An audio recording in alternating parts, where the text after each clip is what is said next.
Shabbat Shalom, hoje nós vamos estudar a Parashá Vayeler. Vayeler significa e foi. O nome desta Parashá, e foi, ou seja, Vayeler, ele se extrai do primeiro pasuk, do primeiro verso desta Parashá, que é o verso 1 do capítulo 31 de Devarim, de Deuteronômio, e o texto assim dispõe: Vayeler Moshe vaidaber et hadevarim haele el kol Israel. Tradução: E foi Moshe, Moisés, e disse estas palavras a todo o povo de Israel. Então o verso diz e foi Moshe, e essa palavra e foi em hebraico se chama Vayeler. E eu vou começar inicialmente fazendo um resumo desta Parashá e logo depois nós iremos abordar alguns aspectos. Então, esta Parashá ela começa falando sobre o último dia da vida de Moshe, de Moisés, e Moshe anda pelo acampamento do povo de Israel e faz um discurso de despedida. E Moshe, Moisés, nomeia Yehoshua, ou seja, Josué, como o seu sucessor. E a tradição do nosso povo afirma que quem acabou de escrever a Torá foi Yehoshua, foi Josué, pois Moisés não poderia finalizá-la, obviamente, depois da sua morte. Então, quando você vai lendo a Torá, você percebe que a Torá narra a morte de Moshe. Aí vem a pergunta: se Moshe escreveu a Torá, como que ele poderia concluir a Torá depois de morto? Então, a resposta para isto é: a Torá foi escrita por Moshe, por Moisés. Mas a parte final da Torá, a parte que narra a morte de Moshe e de Moisés, ela foi escrita por Yehoshua, por Josué. Então, a Torá ela foi escrita por Moshe, por Moisés, mas a parte final foi concluída por Yehoshua, por Josué, porque Josué ele foi o sucessor de Moisés na liderança. E caberia a Yehoshua, a Josué, a função de liderar o povo de Israel. Bem, e Moisés, ele nesta Parashá ainda determina a mitzvah, o mandamento de Hakhel, ou seja, a reunião de todo o povo de Israel a cada 7 anos, ou seja, de 7 em 7 anos, todo o povo de Israel deveria se reunir para ouvir a leitura da Torá durante a festa de Sukkot, no ano de Shemitah. O ano de Shemitah é o ano de descanso da terra. Então, há esta mitzvah, este mandamento de reunião do povo de 7 em 7 anos para ouvir a leitura da Torá. E Moshe ordenou ainda que a Torá fosse colocada ao lado da Arca da Aliança, Aron Habrit. E prossegue Moisés, dizendo que o povo de Israel iria violar, quebrar a aliança com o Eterno, desviando-se das mitzvot, dos mandamentos da Torá. E em razão da desobediência do povo de Israel, isto implicaria em um juízo proferido pelo Eterno. Ou seja, ocorreriam punições do Eterno sobre Israel em razão da desobediência do povo. E por fim, Moshe fala a Israel para escrever as palavras de uma canção, de uma música. E esta canção, esta música, será objeto de estudo da próxima Parashá, que se chama Haazinu. Bem, este é um resumo da Parashá e agora nós vamos tratar sobre alguns pontos de destaque. Primeiramente, Moisés nomeou Yehoshua, Josué, como o seu sucessor. Yehoshua, Josué, seria o líder militar. E, além disso, caberia a Yehoshua também ensinar a Torá ao povo de Israel. O ensino da Torá é algo essencial e isto foi atribuído a Yehoshua. E é por esta razão que a Parashá se chama Vayeler, ou seja, e foi. Aí vem a pergunta, Moshe foi para onde? Para onde Moshe foi? Bem, explica o Targum Yonatan que Moisés ele foi para a Beit Midrash, ou seja, para a casa de estudos da Torá. Então Moshe ele foi para a casa de estudos da Torá. Isso não está escrito, isso faz parte da tradição.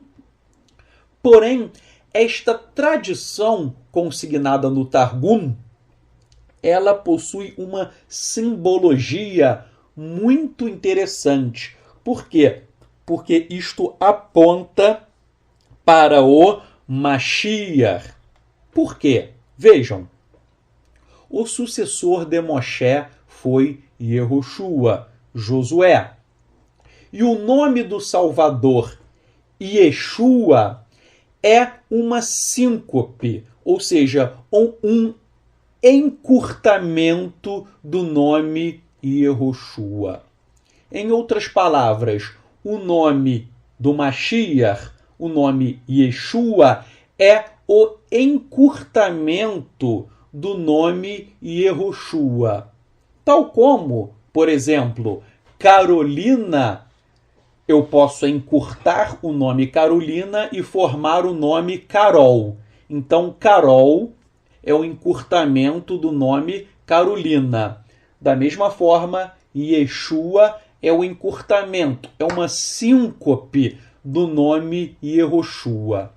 Assim sendo, Yeshua é sinônimo de Yehoshua. E ambos os nomes significam o Eterno salva ou o Eterno é a salvação. Então, Yeshua significa o Eterno salva ou o Eterno é a salvação. Então, quando a Torá está falando de Yehoshua, de Josué, a Torá está se referindo, ainda que indiretamente, a Yeshua HaMashiach. Então, percebam um detalhe oculto nesta parashá. A transferência da autoridade de Moshe, Moisés, para Yehoshua, para Josué, isso simboliza a transferência da autoridade de Moshe, Moisés, para Yeshua HaMashiach. Yeshua HaMashiach, ele é o sucessor de Moshe. Repito, Yeshua HaMashiach é o sucessor de Moshe. E daí os rabinos ortodoxos dizem, você está louco ao falar isto. Ora, os rabinos criticam esse pensamento, mas eles estão errados e eu vou mostrar o porquê. Só para fazer um parêntese, um amigo meu me enviou um vídeo contendo um debate entre um rabino e um pastor evangélico, cada um defendendo o seu ponto de vista. O pastor evangélico defende que Yeshua é o Messias e o rabino quer contestar, quer negar que Yeshua é o Mashiach. Então houve um debate e em um certo momento deste debate, o rabino, que não crê em Yeshua, o rabino disse o seguinte, ele falou, ninguém pode ser superior a Moshe, a Moisés. razão pela qual Yeshua não é o Mashiach, pois Yeshua pretendeu ser maior do que Moshe. Então, o argumento do rabino é: Moshe foi o maior profeta e ninguém será superior a Moshe, a Moisés. Logo, Yeshua não é o Messias, não é o Mashiach, porque Yeshua ele quis ser maior do que Moshe. Então, esse é o argumento do rabino. Agora, vejam, eu acabei de falar que Yeshua é superior a Moshe. E o rabino disse que ninguém pode ser superior a Moshe, conforme o judaísmo. Será que o rabino está certo? Resposta: não. Eu já li para vocês várias vezes e hoje eu não vou ler para não ser repetitivo, mas eu vou citar novamente a minha fonte. A antiga literatura israelita afirma que o Mashiach seria superior a Moshe, a Moisés. Isso está claramente no Midrash Tanhuma de Yeshayahu, Isaías 52.13. Então, o Midrash, ao comentar Yeshayahu 52.13, fala que o Mashiach seria superior a Moshe, a Moisés. E o rabino Levi ben Gershon, conhecido como Ralbag, que viveu no século XIII, ele, da Era Comum, ele também diz que o Mashiach é superior a Moshe. Então vejam, de acordo com a antiga literatura do povo de Israel, o Mashiach é superior a Moshe, a Moisés. E então, se Yeshua é o Mashiach, Yeshua é superior. Yeshua está acima de Moshe, de Moisés. Então, vejam, quem está falando isso é o Midrash. Quem está falando isso é o rabino Ralbag. Então, a própria literatura do nosso povo, do povo de Israel, comprova que o Mashiach é superior. Assim sendo, eu repito, a transferência da autoridade de Moshe para Yehoshua, Josué, simboliza a autoridade que recebeu Yeshua HaMashiach. E Yeshua é superior a Moshe, a Moisés, consoante a confirmação da própria literatura israelita que eu citei. Uma outra coisa, qual é o nome do Mashiach? Uns dizem Yeshua, como eu, outros dizem Yehoshua, outros falam Yahushua, etc, etc. Existem vários nomes. Qual é o nome? Ora, eu uso o nome Yeshua por uma razão bastante simples. Os antigos manuscritos em hebraico e em aramaico afirmam que o nome do Mashiach é Yeshua. O nome Yeshua consta dos seguintes manuscritos dos Ketuvim Netzarim, escritos nazarenos, conhecidos popularmente como o Novo Testamento. Então, eu vou citar manuscritos do Novo Testamento, manuscritos em hebraico e em aramaico, que comprovam que o nome do Mashiach é Yeshua. Então, tudo isso eu tenho, todos esses manuscritos eu tenho para quem quiser ver. Então, por exemplo, o manuscrito do Siríaco Antigo, Curetoniano, que é do século II, fala em Yeshua. A Peshita, dos séculos 3 e 4, também usam o nome Yeshua. O Siríaco Antigo Sinaítico, do século IV, fala também em Yeshua. O Peshito, existe a Peshita e existe o Peshito. O Peshito do século V também usa o nome Yeshua. O manuscrito Münster de Matityahu, Mateus, do século XVI, também usa Yeshua.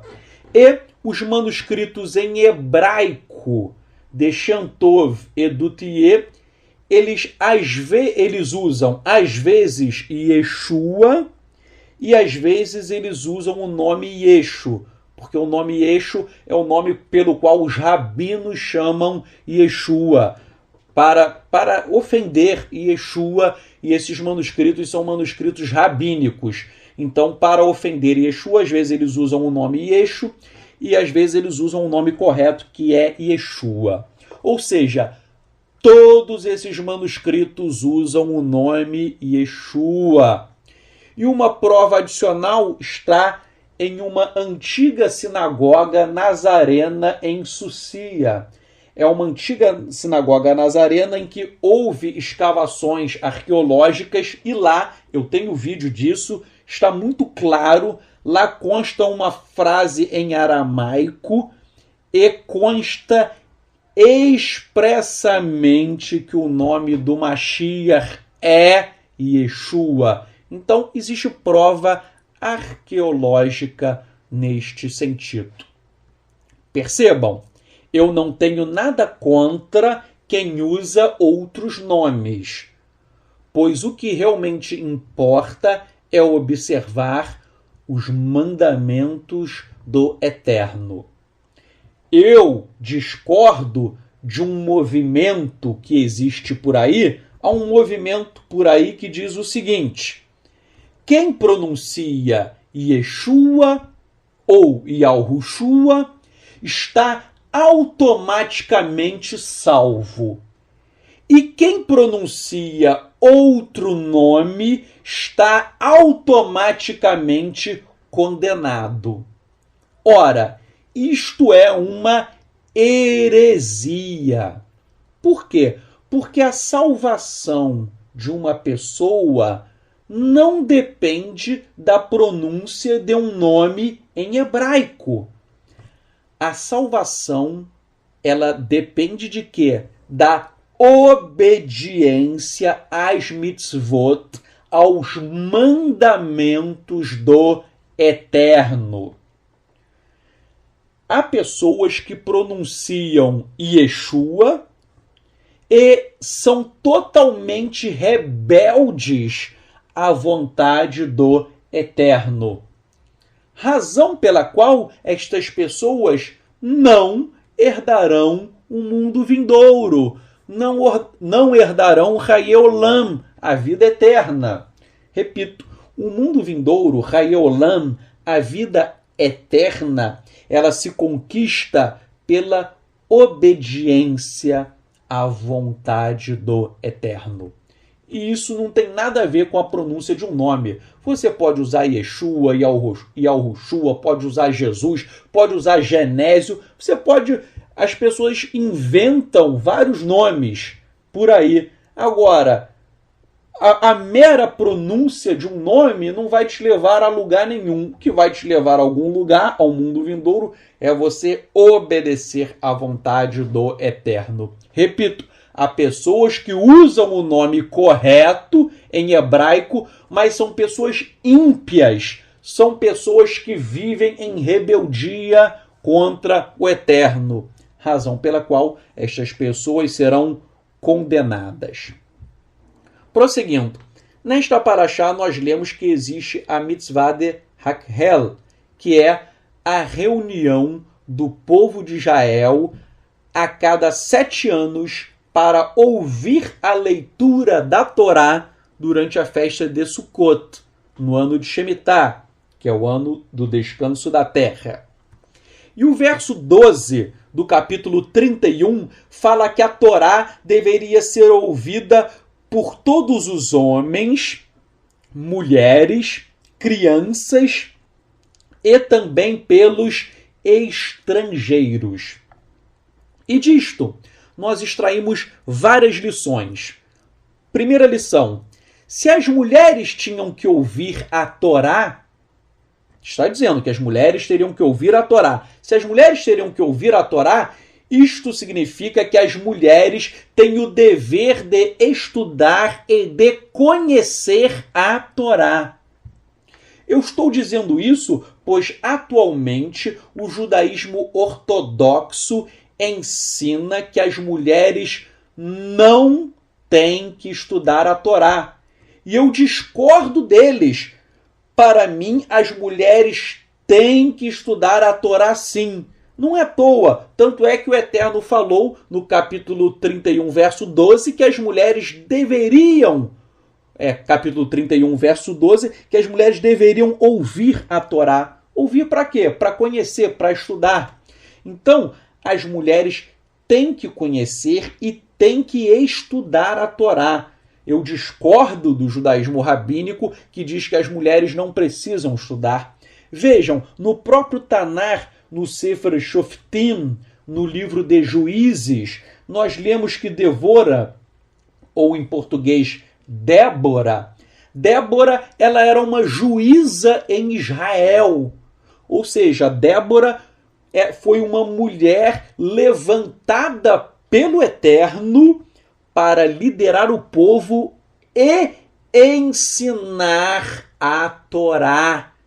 Então, uma mulher liderando e ensinando a Torá. E quem levantou Débora? Quem levantou Débora? Foi o próprio Eterno. Então, o Eterno levanta mulheres, sim. Vejam, por esta razão, eu discordo dos judeus ortodoxos que discriminam as mulheres em relação ao estudo da Torá. A minha esposa estuda a Torá comigo. Vou dar até um exemplo interessante. Naquele vídeo que eu acabei de falar em que o pastor debateu com o rabino ortodoxo, parece que no vídeo parece que o rabino levou vantagem. Agora, minha esposa viu o vídeo e minha esposa rebateu vários argumentos do rabino. Ou seja, o rabino discutiu com o pastor evangélico e o rabino levou vantagem sobre o pastor evangélico. Agora, se esse rabino fosse debater a Torá com a minha esposa, eu não sei não, mas eu acho que o rabino iria passar vergonha. Por quê? Porque a minha esposa estuda a Torá a fundo. Então, eu incentivo não só minha esposa, todas vocês mulheres. Vocês têm que estudar a Torá. Vocês são preciosas. Você, mulher, tem o seu valor. O homem é o cabeça da família. Isso é certo. O homem é o roxo, é o cabeça. Mas você, mulher, você tem um papel fundamental. Muitas vezes eu estudo com minha esposa e muitas vezes minha esposa me ensina muitas coisas. Eu seria um tolo se eu achasse que eu não tenho nada a aprender com minha esposa. Eu seria um tolo se eu me achasse superior a ela. Eu creio que ela tem a Ruach, a Kodesh, ela tem o Espírito do Eterno dentro dela e muitas coisas o Eterno mostra para minha esposa nas Escrituras e às vezes ela vem me falar. Então, eu estudo, mas é bom conversar com a sua esposa que conhece a Torá também. Vejam, o judaísmo nazareno valoriza o papel da mulher. Por quê? Yeshua HaMashiach ensinou a Torá a muitas mulheres. Você lê isso em Matitiahu, em Mateus 14, 21, 15, 38 e 27, 55. Então, Yeshua ensinava a Torá a mulheres. E havia muitas mulheres que eram ensinadas pelos netzarim, pelos nazarenos. Você lê isso, as mulheres aprendendo no livro de Atos, capítulo 1, verso 14, Atos 15.14, Atos 8.12, Atos 16.13 e vários outros textos. Então, eu valorizo o papel da mulher porque Yeshua assim o fez. Yeshua valorizou. Saiba, mulher, que você não é inferior a ninguém. Tal como o Eterno levantou Débora, o Eterno pode levantar você como uma juíza, como uma profunda conhecedora da Torá. Prosseguindo, o capítulo 31, verso 12 de Devarim, Deuteronômio, fala que as crianças também têm o dever de ouvir a Torá. E isto é bastante interessante. Por quê? Porque geralmente nós não vemos mitzvot, mandamentos, dirigidos às crianças. Você não vê a Torá mandando as crianças fazerem algumas coisas. Geralmente são os adultos. Porém, o estudo da Torá é uma obrigação para as crianças. Inclusive, nós lemos isto no Talmud, em Kedushim 34b.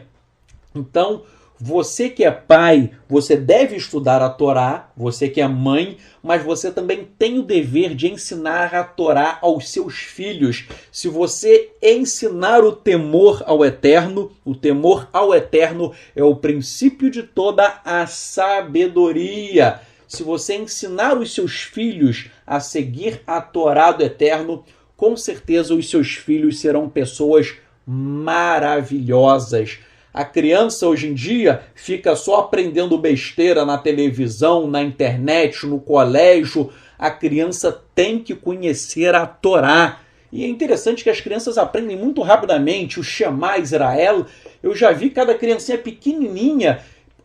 Há muitos vídeos de crianças cantando músicas em hebraico, lendo a Torá. Um dia desse eu vi uma criança cantando canções em hebraico. Eu falei, poxa, eu queria ser essa criança, porque eu não tenho o dom de cantar, eu canto muito mal. Eu canto, mas canto mal. Mas o garotinho, ele cantou de uma forma maravilhosa. Então as crianças aprendem a Torá, elas cantam, elas sabem fazer coisas que eu não sei fazer. Então você tem que ensinar a criança desde que elas são pequeninas a trilhar o caminho do Eterno. Ensine o teu filho, a tua filha, e com certeza você não vai se arrepender. Prosseguindo, o capítulo 31, verso 12, também fala que os estrangeiros estavam obrigados a ouvir a Torá.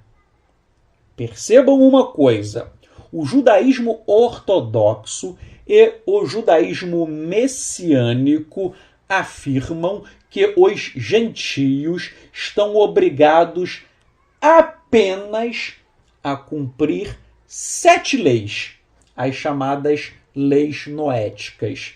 E os gentios não estão obrigados a cumprir os outros mandamentos da Torá. Isso é o que ensinam o judaísmo ortodoxo e o judaísmo messiânico. Porém, eu discordo deles. Eu acho que a Torá deve ser cumprida também pelos gentios. Tanto é que nesse texto o Eterno falou que os estrangeiros teriam que ouvir toda a Torá. Ora, se eles tivessem que cumprir apenas as 7 leis noéticas, qual sentido seria de ouvir toda a Torá? O Eterno disse que eles teriam que ouvir toda a Torá, por quê? Porque eles teriam que cumprir toda a Torá. É óbvio, senão não faria sentido eles ficarem ouvindo algo que lhes seria inútil. Então, em verdade, a Torá não é apenas para Israel. A Torá é a vontade do Eterno para toda a humanidade, tanto para hebreus quanto para gentios.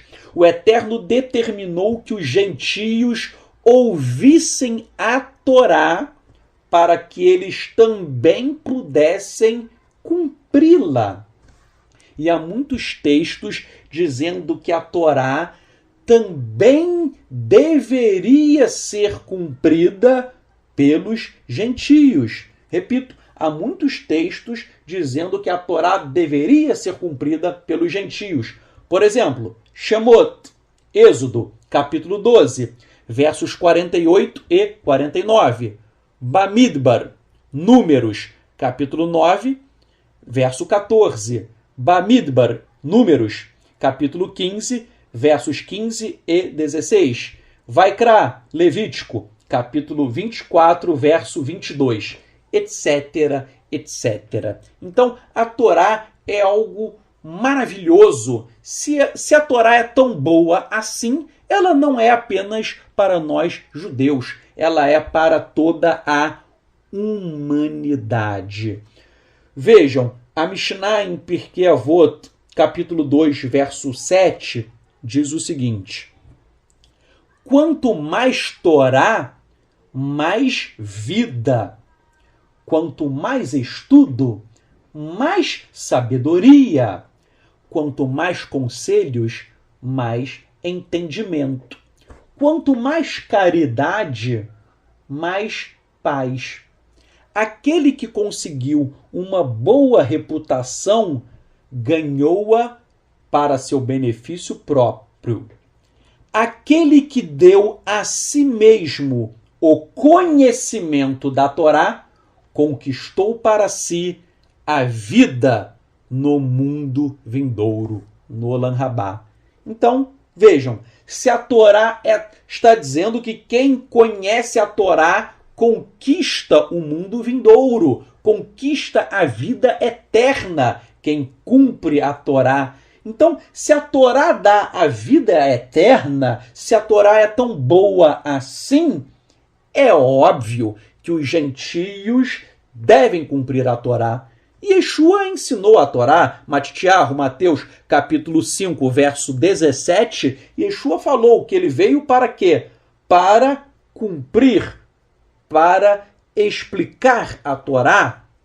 Então, Yeshua ensinou a Torá. Um ponto que eu quero estudar com vocês aqui e agora. Mudando de assunto. Afirma o judaísmo que o Eterno entregou duas leis a Israel. Dois tipos de Torá. O plural de Torá, tá, gente? O plural de Torá não é Torás. O plural de Torá em hebraico é Torot. Então, o plural, quando eu falar Torot, eu estou falando de mais de uma Torá. Então, vejam. Afirma o judaísmo ortodoxo que o Eterno entregou duas Torot, dois tipos de Torá ao povo de Israel. A primeira Torá é a Torá escrita, chamada de Torá Shebiktav.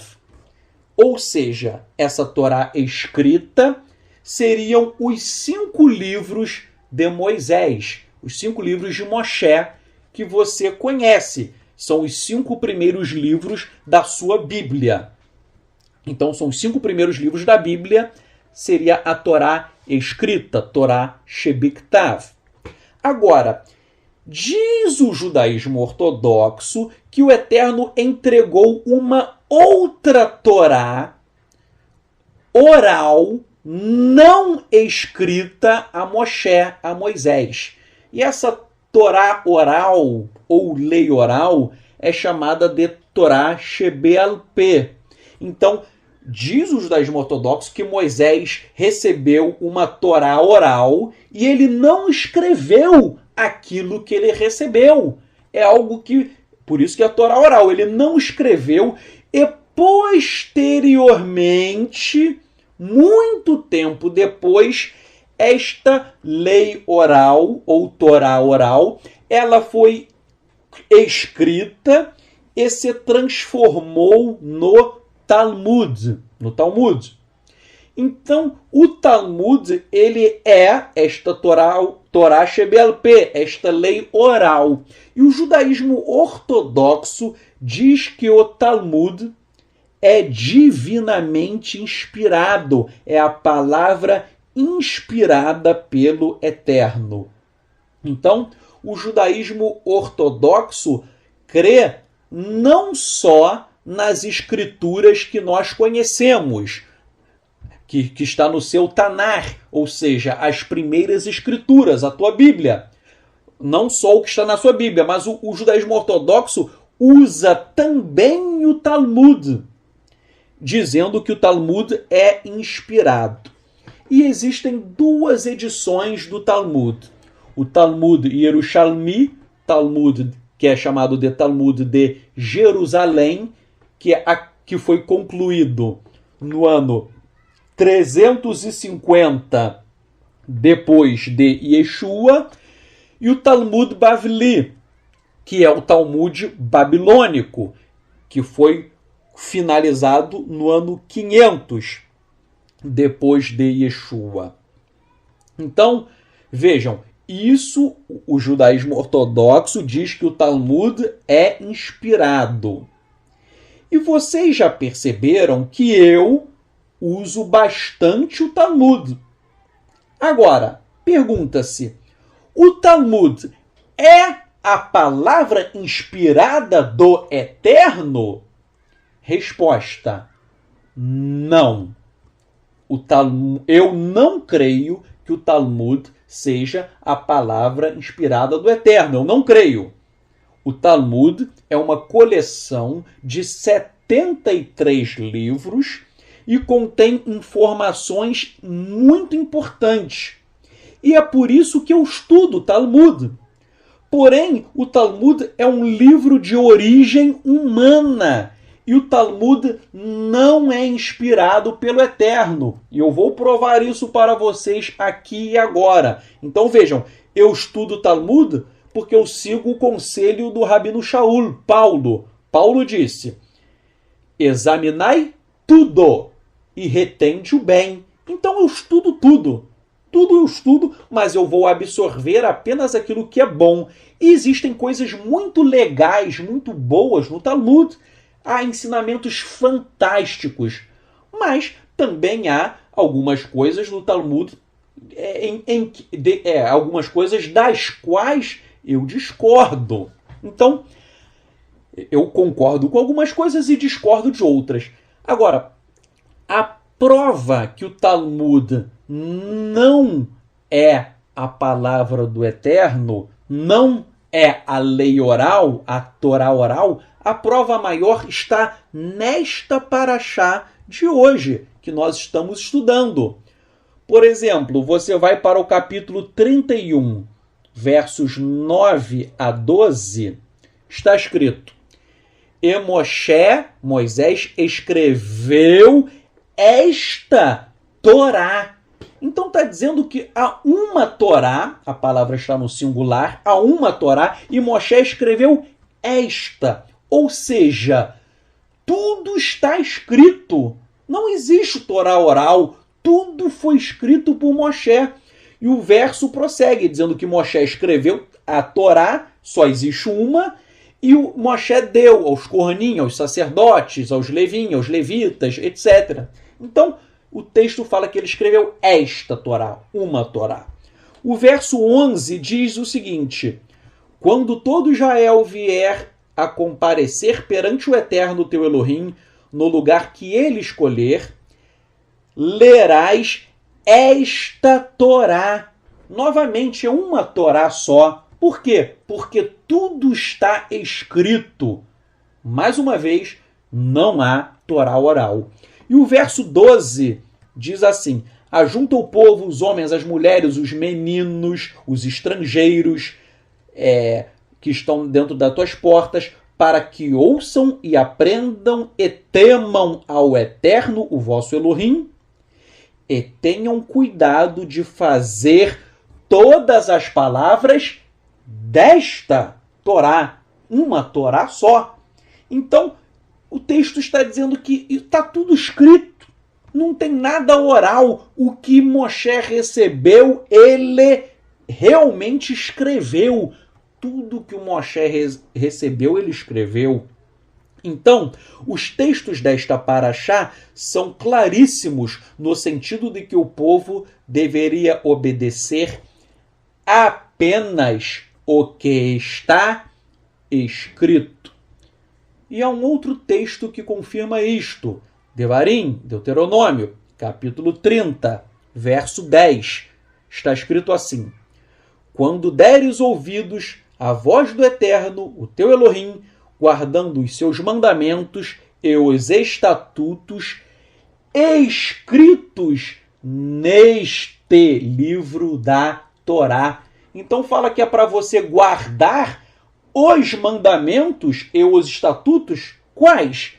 Apenas os mandamentos e apenas os estatutos que estão escritos no livro da Torá.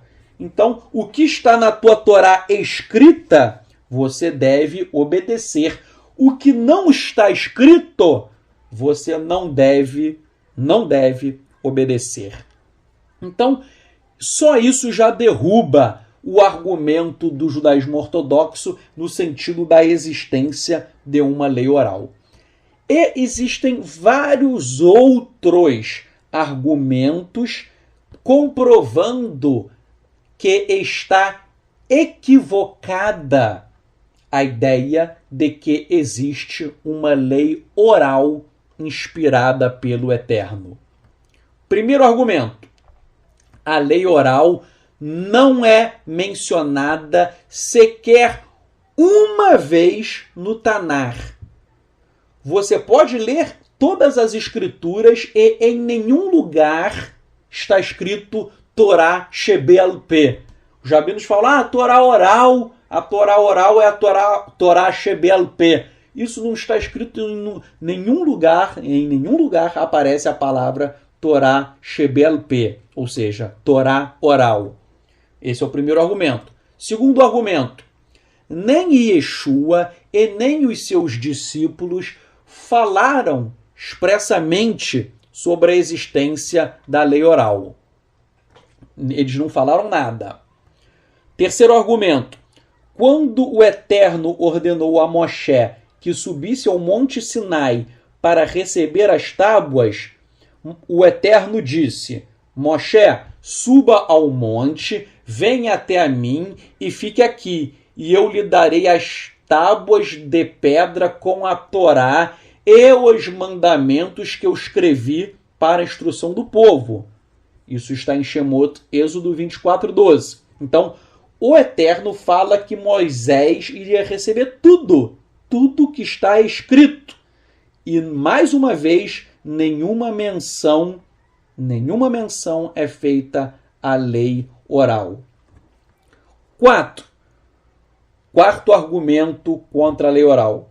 O Tanar afirma que os rolos da Torá foram perdidos e completamente esquecidos por mais de 50 anos e só foram redescobertos pelos sacerdotes do templo 50 anos depois. Isso está em 2 Reis 22:8 e em 2 Crônicas 34, versos 14 e 15. Então vejam, até a Torá escrita, ela ficou perdida, desaparecida por mais de 50 anos. E as pessoas não se lembravam dela. Então, meu ponto é o seguinte, se até a Torá escrita foi esquecida, com mais razão, uma Torá oral, ela não poderia ser lembrada quase 2000 anos depois. Seria impossível o povo se lembrar. Repito, em 50 anos, o povo esqueceu a Torá escrita. Com mais razão, o povo iria se esquecer de uma suposta lei oral que por mais de 2000 anos. Se em 50 anos você não lembra, que dirá em 2000 anos. Quinto argumento. As palavras da Mishnah e do Talmud são claramente palavras de homens que viveram entre os séculos 2 a 5 depois de Yeshua. Sexto argumento. Aqueles que escreveram a lei oral, aqueles que escreveram a lei oral foram homens que negaram Yeshua HaMashiach. Logo, é impossível que tais homens tenham recebido a inspiração do Eterno para redigir outros livros que integrariam o cânon das Sagradas Escrituras. Então, repito, só tem Ruach HaKodesh, só tem o Espírito do Eterno, quem reconhece que Yeshua é o Mashiach. Quem escreveu o Talmud negou Yeshua. Se negou Yeshua, não tem a Ruach, não tem o Espírito do Eterno. Logo, essa pessoa está cega. Essa pessoa não recebe inspiração do Eterno, razão pela qual não poderia escrever nada inspirado. Sétimo argumento contra a lei oral. Os rabinos afirmam que a lei oral é a interpretação oficial da Torá dada pelo Eterno a Moshe no Monte Sinai. Contudo, quando você lê o Talmud, você percebe que no Talmud os rabinos estão discordando uns dos outros em quase todas as questões. Um rabino fala A, o outro fala B, os rabinos um fica discordando do outro. Então, e os rabinos dizem o seguinte, que sempre quando houver tais discordâncias, aí eles dizem o seguinte, abrem-se aspas, todas as opiniões são as palavras do Elohim vivo. Isso está no Talmud em Eruvim 13b. Ora, não é razoável acreditar que o Eterno iria se contradizer em sua própria palavra. Então vejam, no Talmud você vê que um rabino fala uma coisa e outro rabino fala outra coisa em sentido totalmente contrário. Então eles discordam entre si e o Talmud fala o seguinte, em Eruvim 13b, ora, quando eles discordam, tudo foi inspirado pelo Eterno. Mas é óbvio que o Eterno não vai inspirar pessoas a falarem coisas que são contraditórias entre si. Isso é um absurdo. Não tem contradição. A palavra do Eterno não pode ter contradição dentro de si própria. Então é óbvio que o Eterno não vai inspirar pessoas a falarem coisas que contradigam umas às outras. Por fim, existe um antigo manuscrito dos Netzarim, dos Nazarenos, de nós nazarenos, é um manuscrito datado do século IV. E neste manuscrito, os nazarenos, eles falam claramente que eles não seguiam a lei oral preconizada, ensinada pelo judaísmo rabínico. E os nazarenos escreveram o seguinte, que os rabinos, abrem-se aspas, que os rabinos, tá assim, e os rabinos dissiparam e profanaram os preceitos da Torá pelas tradições e pela Mishnah. E eles não aceitaram o Salvador. Então, os próprios Netzarim, os próprios nazarenos, os discípulos de Yeshua, no século IV, eles escreveram um manuscrito dizendo que eles não seguiam a Mishnah, porque a Mishnah distorceu muitas coisas da Torá. Então há uma prova histórica de que nós Netzarim, nós nazarenos, não seguíamos a Mishnah. E para acabar de vez com essa história, o próprio Talmud, em Sanhedrin 11a, o Talmud confessa que ele não é inspirado. O próprio Talmud confessa que ele não é inspirado.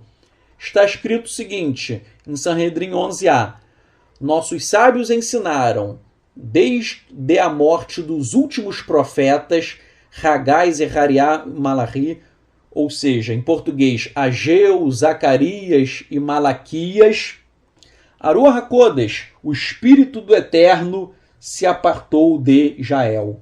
Então, esse texto está dizendo que desde a morte de Malaquias, o Espírito do Eterno nunca mais inspirou ninguém. desde a morte de Malaquias. Agora, o Talmud foi escrito muito tempo, muitos séculos depois de Malaquias. Então, se isso é verdade, repito, o Talmud está dizendo que depois de Malaquias ninguém recebeu inspiração do Eterno. Então, se isso é verdade, o próprio Talmud não é inspirado, porque o Talmud só foi concluído na Idade Média, séculos, séculos e séculos depois da morte de Malaquias. Vejam, eu não concordo com o Talmud em um aspecto. Eu creio que depois de Malaquias, Malachi, ou eu creio que depois de Malaquias houve inspiração, sim. Os Ketuvim Netzarim, conhecidos popularmente como o Novo Testamento, eu creio que são documentos inspirados pelo Eterno. Mas eu creio na inspiração do Novo Testamento. Agora, eu quero dizer o seguinte, o próprio Talmud fala que com Malaquias se encerrou a inspiração. E se isso é verdade, então o Talmud não é inspirado, que o Talmud só veio séculos, séculos e séculos depois. Conclusão. Eu particularmente estudo o Talmud. Eu estudo o Talmud, mas eu não creio que o Talmud seja a palavra inspirada do Eterno. Todavia, o Talmud contém muitas coisas importantíssimas, coisas maravilhosas. Inclusive, o Talmud comprova que Yeshua é o Mashiach. E daqui a pouco eu vou explicar isso, vocês vão ficar de cabelo em pé, mas eu vou provar com o Talmud que Yeshua é o Mashiach.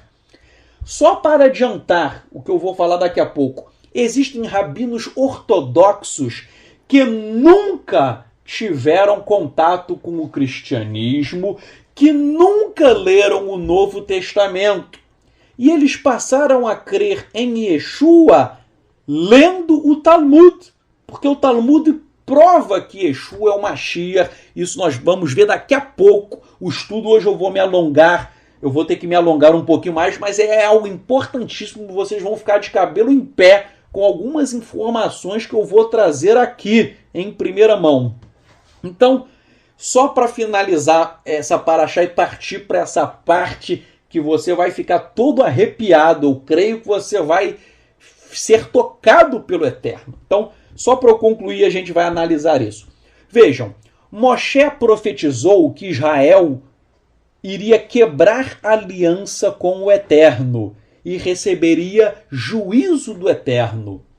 Isso está em Devarim, Deuteronômio, capítulo 31, versos 16 e 17 e versos 20 e 21. Então, Moisés disse que Israel iria quebrar a aliança, iria violar a aliança com o Eterno. E uma das causas pelas quais Israel quebrou a aliança com o Eterno, uma das causas foi que Israel coletivamente rejeitou Yeshua HaMashiach. Yeshua HaMashiach, ele é a Torá viva. Rejeitar Yeshua significa rejeitar a própria Torá. Isso está escrito em Devarim, Deuteronômio, capítulo 18, versos 18 a 19, que é um texto sobre o Mashiach. Então, repito, quem rejeita Yeshua está rejeitando a própria Torá, está rejeitando o texto de Deuteronômio, capítulo 18, versos 18 a 19. Então, quem rejeita Yeshua, rejeita a própria Torá. Razão pela qual disse Moisés que a rejeição da aliança, isso se estende à rejeição a Yeshua, rejeitar a aliança, rejeitar Yeshua, isto implica em juízo do Eterno. E já que Israel rejeitou Yeshua, o Eterno puniu Israel. E aí vem a pergunta: será que existem sinais e provas de que a rejeição a Yeshua atraiu a ira do Eterno sobre Israel? Resposta: sim. O Eterno mandou vários sinais para comprovar que Yeshua é o Mashiach de Israel. E a rejeição de Yeshua por Israel atraiu o juízo do Eterno sobre o nosso amado povo. Vejamos.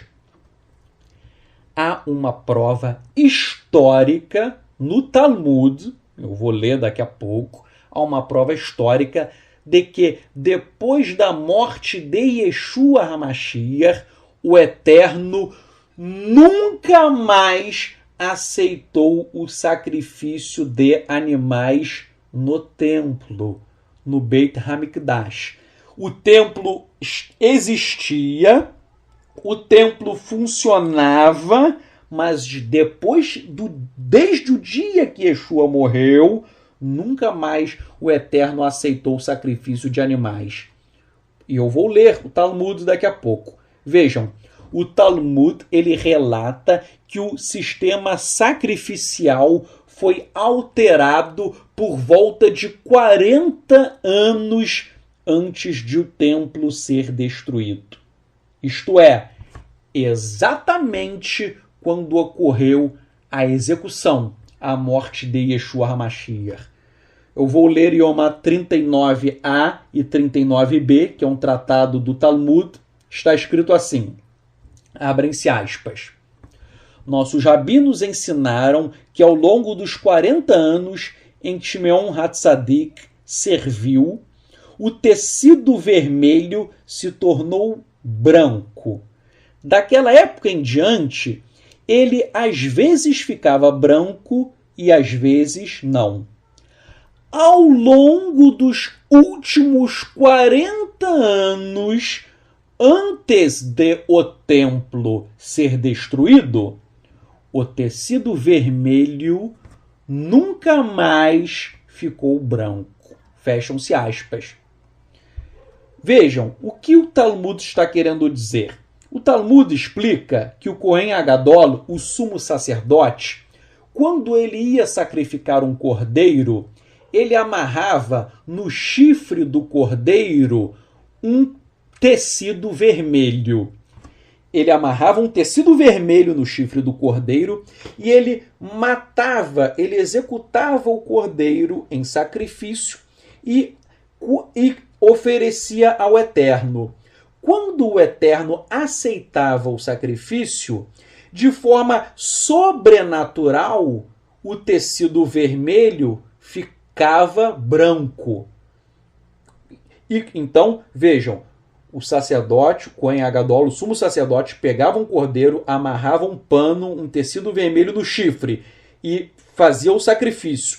Quando o Eterno aceitava o sacrifício, o pano se transformava de vermelho para branco. Era uma transformação sobrenatural. E quando o Eterno rejeitava o sacrifício, porque o povo estava em pecado, o pano não mudava de cor, ele continuava vermelho.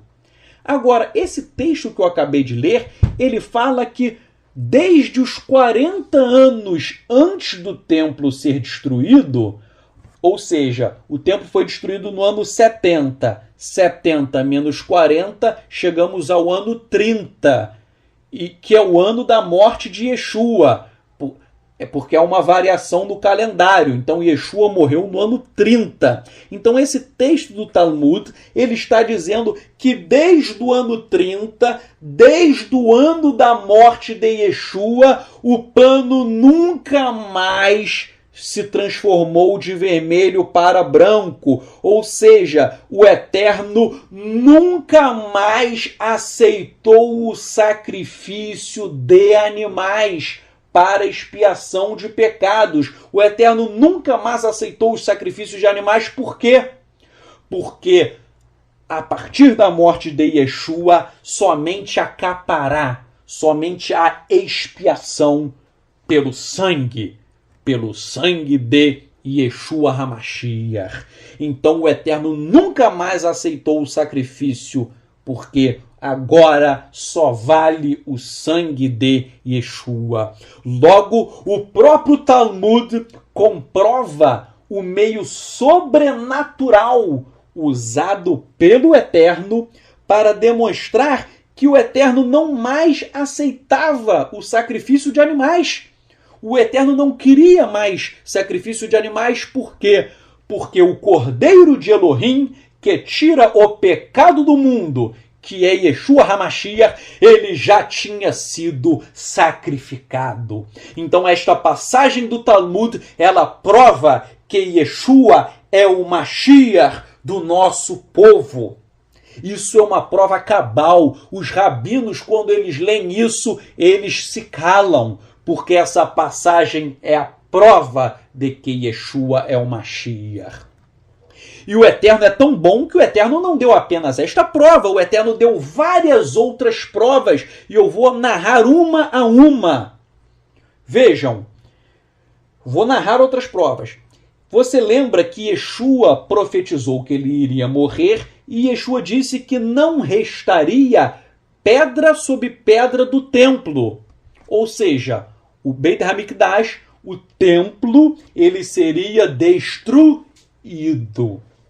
E esta profecia realmente se cumpriu. Nós sabemos que o templo foi destruído no ano 70, isto é, 40 anos depois da morte de Yeshua. Agora, vejam o mistério. O historiador judeu Flávio Joséfo, ele afirma que antes da destruição do templo, tal como profetizado por Yeshua, o Eterno mandou vários sinais miraculosos, no sentido de que o Eterno exerceria juízo contra Israel. E, obviamente, nós sabemos que este juízo decorreu da rejeição de Yeshua pelo nosso povo.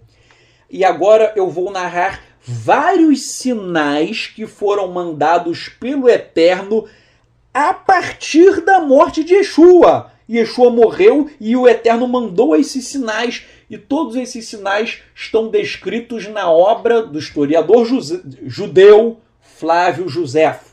Então, Flávio Joséfo, ele diz o seguinte: tudo isso, Yeshua morreu, essas coisas começaram a acontecer. Flávio Joséfo diz, primeira coisa, durante a festa de Pêssar, a Páscoa, durante a noite, uma luz muito forte brilhou em Jerusalém. A luz era tão forte que parecia que as pessoas estavam em plena luz do dia. Repito, era noite e houve um clarão tão forte que a noite virou dia. E Flávio Joséfo diz que os ignorantes pensaram que aquilo ali seria um bom sinal. Mas os sábios perceberam que aquilo ali era um mau presságio. Isso aconteceu quando? Logo após a morte de Yeshua. Então, eles estavam comemorando o Pêssar à noite e uma luz brilhou e a noite virou dia. Parecia que estava de dia de tão forte. Esse é o primeiro milagre que, disse Flávio Joséfo, os sábios viram que aquilo ali era um mau presságio, era um sinal de punição do Eterno. O Eterno estava punindo o povo por quê? Porque o nosso povo, rejeitou Yeshua, que é o Mashiach. Então, esse foi o primeiro fato sobrenatural. O segundo fato sobrenatural. O Cohen, o sacerdote, foi levar uma vaca para ser sacrificada no templo. E quando ele ia sacrificar a vaca deu à luz a um cordeiro. Vejam, uma vaca deu à luz a um cordeiro. O que é impossível. E mais uma vez os sábios viram que aquilo ali era um sinal de que o Eterno iria punir o nosso povo. Punir por quê? Porque o nosso povo rejeitou Yeshua. E é até interessante que a vaca deu à luz a um cordeiro. Para lembrar o quê?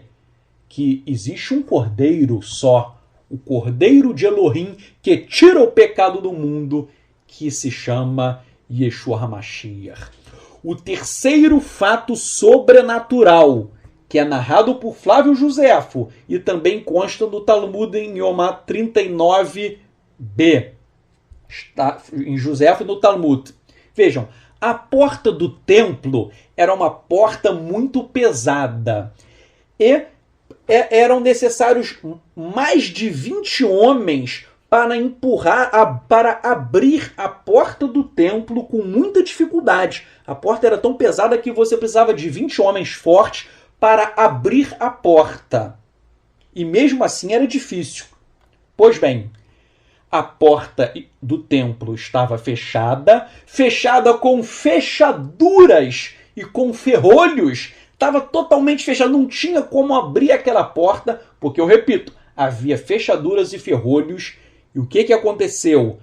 A porta do templo, ela se abriu sozinha e de forma sobrenatural. E os sábios de Israel ficaram espantados com aquilo e disseram que era um mau sinal do Eterno. E daí o que aconteceu? Sabe por que o Eterno abriu a porta do templo de forma sobrenatural? Ele abriu a porta para dizer que ele estava indo embora daquele lugar. O Eterno estava deixando o templo. Por quê? Porque o Eterno estava rejeitando os sacrifícios. Por quê? Porque o sacrifício já tinha sido feito. O sacrifício de Yeshua HaMashiach. Quarto fato sobrenatural narrado por Josefo. Flávio Josefo narra que em Jerusalém, as pessoas viram carruagens com homens voando nos céus. E eram anjos, era um exército de anjos, homens com carruagens, com arcos, com flechas, com espadas, anjos que ficavam sobrevoando Jerusalém, e aquilo ali causou um pavor nas pessoas. Josefo fala que não só ele viu, mas muitas e muitas pessoas viram aquele fato sobrenatural e elas perceberam que aquilo ali era um juízo do Eterno sobre o nosso povo. Quinto fato sobrenatural. Então esse fato quarto é impressionante, né? Um exército de anjos sobrevoando. Quinto fato sobrenatural. Durante a festa de Shavuot, os sacerdotes que estavam no templo, eles ouviram uma voz sobrenatural que ficava repetindo o seguinte: saiam daqui, saiam daqui, saiam daqui. Eles ficavam ouvindo isso direto, dizendo que eles deveriam abandonar o templo, ir embora do templo. Por que isso? Por que eles deveriam ir embora do templo? Repito, porque o Eterno não aceitava mais os sacrifícios de animais, porque Yeshua fez o sacrifício perfeito. Sexto fato sobrenatural narrado por Josefo. Houve um profeta chamado Yeshua. Não é Yeshua HaMashiach não, tá? Yeshua já tinha morrido, ressuscitado. Um outro homem, por coincidência, entre aspas, chamado Yeshua, que ele profetizou que a desgraça recairia sobre Jerusalém, que o Eterno iria exercer juízo. Vejam, todos esses sinais comprovam que Yeshua é o Mashiach, pois estes sinais de juízo começaram a ocorrer exatamente a partir da morte de Yeshua. Como eu citei anteriormente, diz o Talmud que o Eterno não mais aceitou o sacrifício de animais exatamente no ano da morte de Yeshua.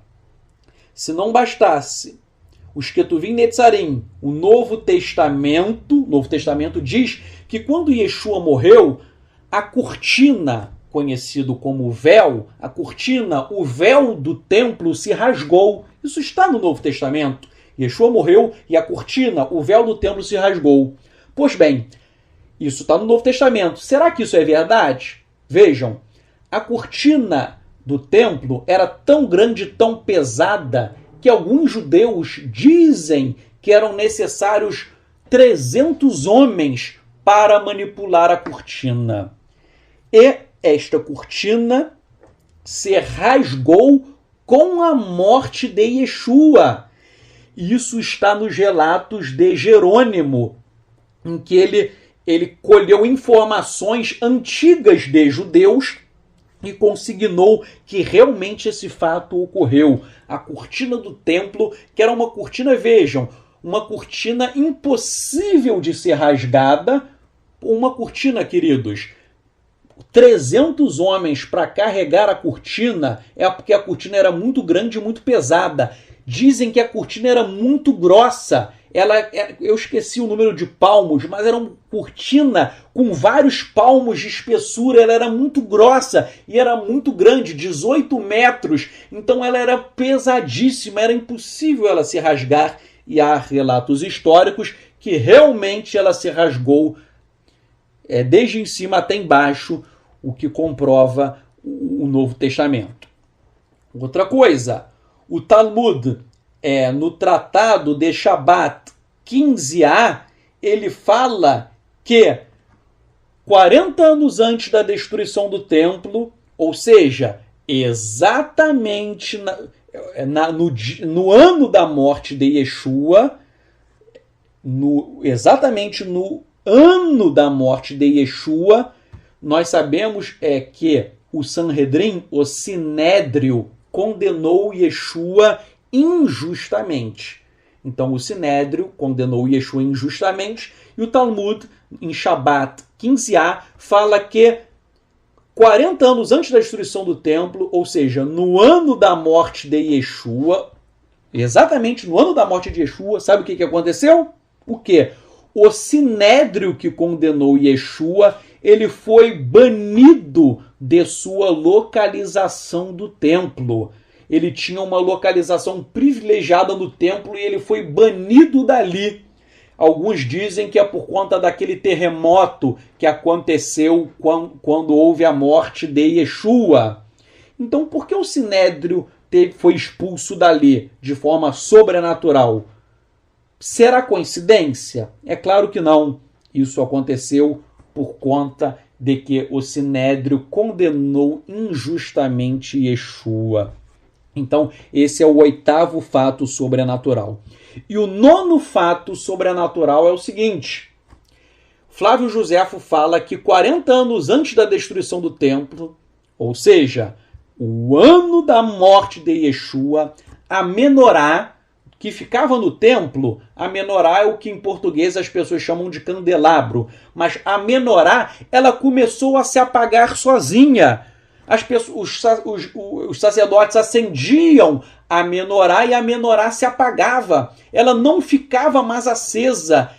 Desde o ano da morte de Yeshua, a menorá ela se apagava de forma sobrenatural. As pessoas acendiam e ela apagava. Acendiam e ela apagava de forma sobrenatural, demonstrando que o Eterno tinha rejeitado todos os sacrifícios do templo. Por quê? Porque Yeshua é o sacrifício perfeito. Todos esses fatos sobrenaturais foram sinais dados pelo Eterno de que Yeshua é o Mashiach. Yeshua é o Mashiach do nosso povo. E se você é judeu, eu quero dar uma mensagem especial para você. Não há nada mais bonito do que um judeu reconhecer que Yeshua é o Mashiach do nosso povo, porque Yeshua é judeu, viveu como judeu, zeloso da Torá, morreu e ressuscitou. O nosso Messias não é romano, não é grego. O nosso Mashiach é judeu. Então a coisa mais bonita que você, judeu, pode fazer é aclamar o seu rei, o meu rei, o nosso Mashiach. Yeshua é o Mashiach que não veio criar uma nova religião. Yeshua não criou o cristianismo. Yeshua é o Mashiach esperado pelo judaísmo. Yeshua é o Mashiach de Israel. O Mashiach de Israel, ele abre os braços para todo aquele que nele crê, quer seja judeu, quer seja gentio. O Mashiach é do nosso povo, mas ele oferece o Olam Rabá, o mundo vindouro, para qualquer ser humano, sem fazer acepção de pessoas. Que você, judeu, possa ficar firme, pois eu narrei 9 fatos sobrenaturais comprovando que Yeshua é o Mashiach. E eu vou citar agora, me veio à mente um outro. Até o judeu ortodoxo Pinchas Lepide, ele não crê que Yeshua é o Mashiach. Mas ele não crê, mas ele escreveu um livro dizendo que Yeshua morreu e que ele realmente ressuscitou. Vejam, Pinchas Lepide, que é um erudito judeu ortodoxo que não crê em Yeshua, ele não crê, mas ele diz que a ressurreição de Yeshua, e ele demonstra isso no livro dele, ele fala que a ressurreição de Yeshua é um fato que tem comprovação histórica. Um judeu ortodoxo falando que a ressurreição de Yeshua está comprovado por relatos históricos. Vejam, um judeu imparcial, pois ele não crê em Yeshua. Gente, não há como correr. Yeshua é o Mashiach do nosso povo. Vamos fazer uma tefilá, uma oração ao Eterno. Avinu Malkenu Adonolam. Eterno, nós oramos a Ti, que essa paraxá ela seja gravada nos nossos corações. Abra o nosso entendimento e o entendimento de Am Israel, do povo de Israel, para que as escamas dos olhos caiam e que todos possam enxergar que Yeshua é o nosso Mashiach. Nós oramos pela salvação do nosso povo, crendo que todo Israel tem uma porção no mundo vindouro, como consta de Pirkei Avot, crendo também na palavra de Romanos 11, 26, de Rav Shaul, Paulo, de que todo o Israel será salvo. Nós cremos nestas palavras, nós cremos que o nosso povo há de reconhecer o nosso amado Mashiach. Por isso nós oramos, Bishem, Yeshua Mashiach, em nome de Yeshua Mashiach, orando, intercedendo pelo nosso povo e orando também para todos os seres humanos, pois tu, ó Eterno, não faz acepção de pessoas, que os goim, que os gentios também possam abraçar a fé em Yeshua, pois tu és o Eterno não apenas de nós judeus, tu és o Eterno que ama todos os seres humanos, estendendo, abrindo as portas do Olam Rabá, do mundo vindouro, para todo aquele que crê em Yeshua Mashiach. Nós oramos, Pai, nós te engrandecemos, nós exaltamos o teu nome, me chama Yeshua Mashiach, em nome de Yeshua Mashiach. Amém.